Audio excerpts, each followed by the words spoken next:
Selamat sore Bapak dan Ibu guru yang saya hormati.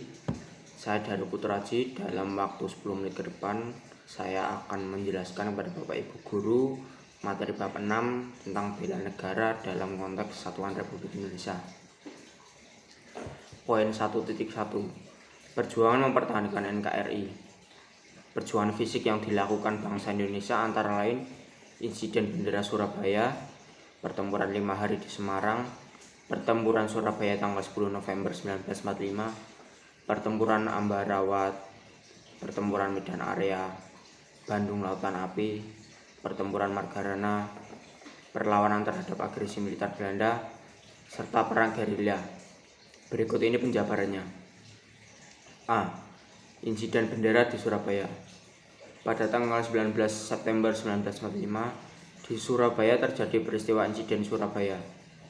Insiden ini bermula dari beberapa orang Belanda yang mengibarkan bendera merah putih biru pada tiang di atas Hotel Yamato, Tanjungan. Tentu saja tindakan ini menimbulkan amarah rakyat, yang kemudian mereka menyerbu hotel itu dan menurunkan bendera tersebut serta merobek bagian berwarna biru lalu mengibarkan kembali sebagai bendera merah putih. B. Pertempuran 5 hari di Semarang. Pertempuran ini terjadi mulai tanggal 15 Oktober sampai 20 Oktober 1945, bermula ketika kurang lebih 400 orang veteran Angkatan Laut Jepang yang akan dipersiapkan untuk mengubah pabrik gula Cepiring Semarang menjadi pabrik senjata.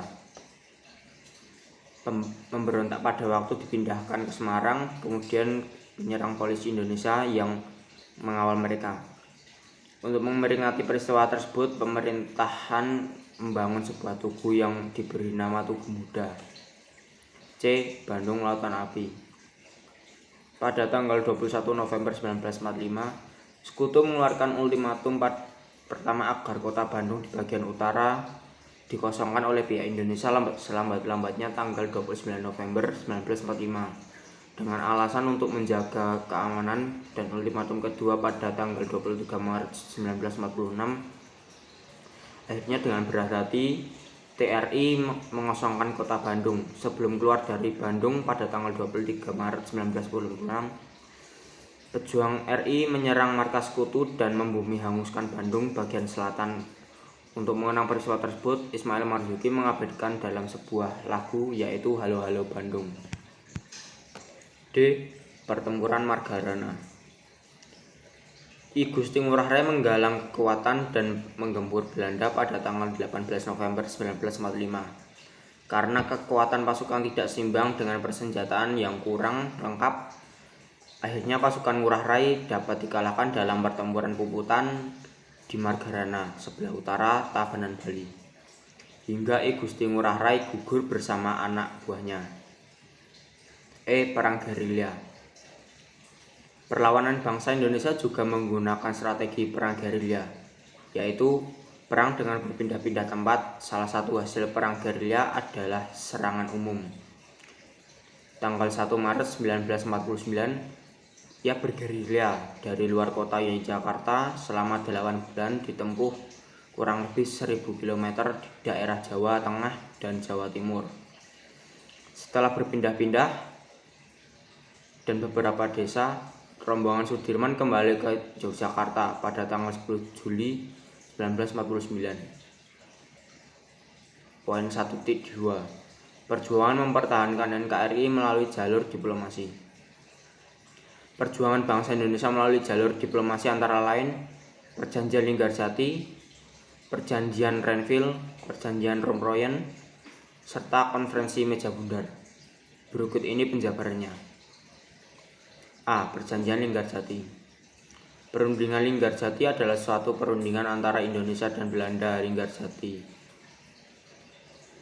Jawa Barat pada tanggal 10 sampai 15 November 1946 yang menghasilkan persetujuan mengenai status kemerdekaan Indonesia.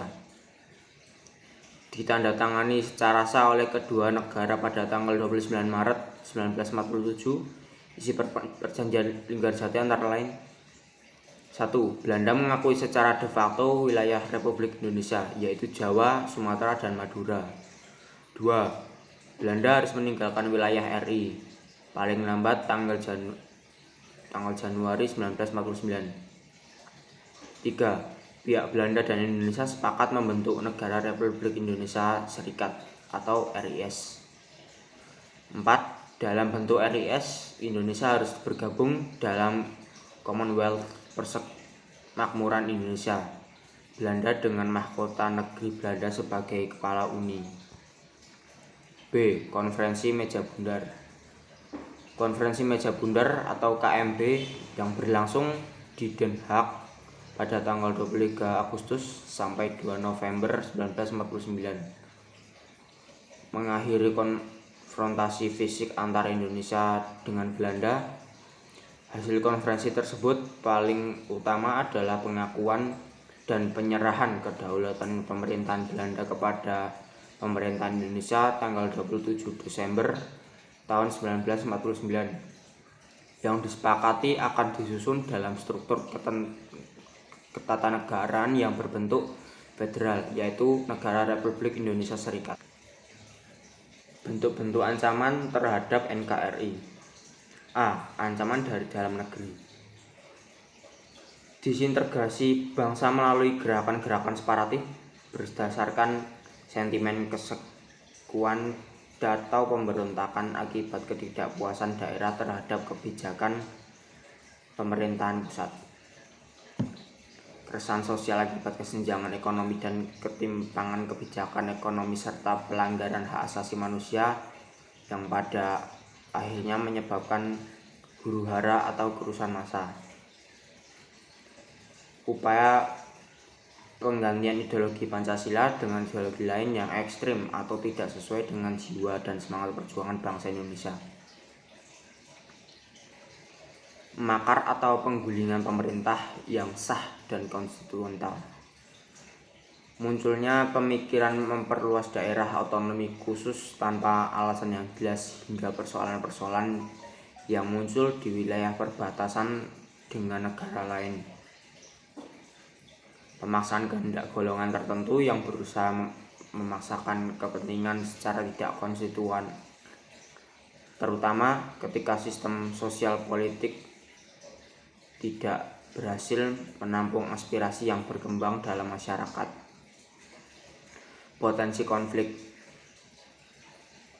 antar kelompok atau golongan, baik perbedaan pendapat dalam masalah politik, konflik akibat pilkada, maupun karena masalah SARA.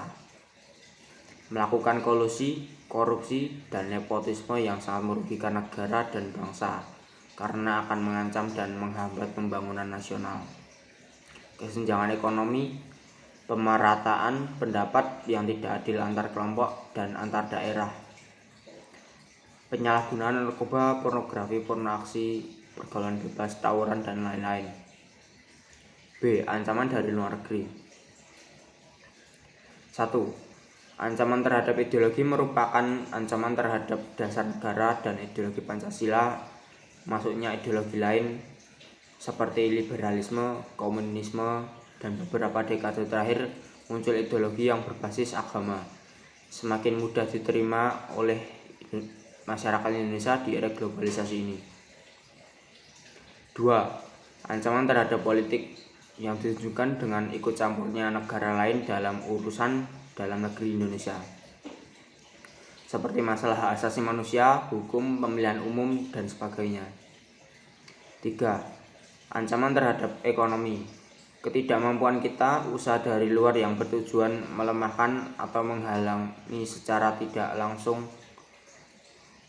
konsepsional dalam menghadapi globalisasi dan perdagangan bebas dapat mengakibatkan penjajahan dalam bentuk yang baru. Misalnya, sikap yang lebih menyukai produksi luar negeri hanya karena gengsi merupakan bentuk baru penjajahan bidang ekonomi. 4. Potensi ancaman lainnya adalah dalam bentuk penjarahan sumber daya alam melalui eksploitasi sumber daya alam yang tidak terkontrol sehingga merusak lingkungan seperti illegal logging, illegal fishing, penguasaan wilayah Indonesia, pencurian kekayaan alam, dan penyelundupan barang. 5. 5. Ancaman terhadap sosial budaya dilakukan dengan menghancurkan moral dan budaya bangsa Indonesia melalui disinformasi, propaganda, peredaran narkoba yang dapat mengurangi bangsa Indonesia, terutama generasi muda. 6. Adapun ancaman terhadap pertahanan dan keamanan antara lain berupa pelanggaran wilayah oleh kapal atau pesawat militer negara lain, peredaran narkoba internasional, kejahatan internasional, kehadiran kelompok asing yang membantu gerakan separatis, dan sebagainya. Upaya mengisi dan mempertahankan NKRI.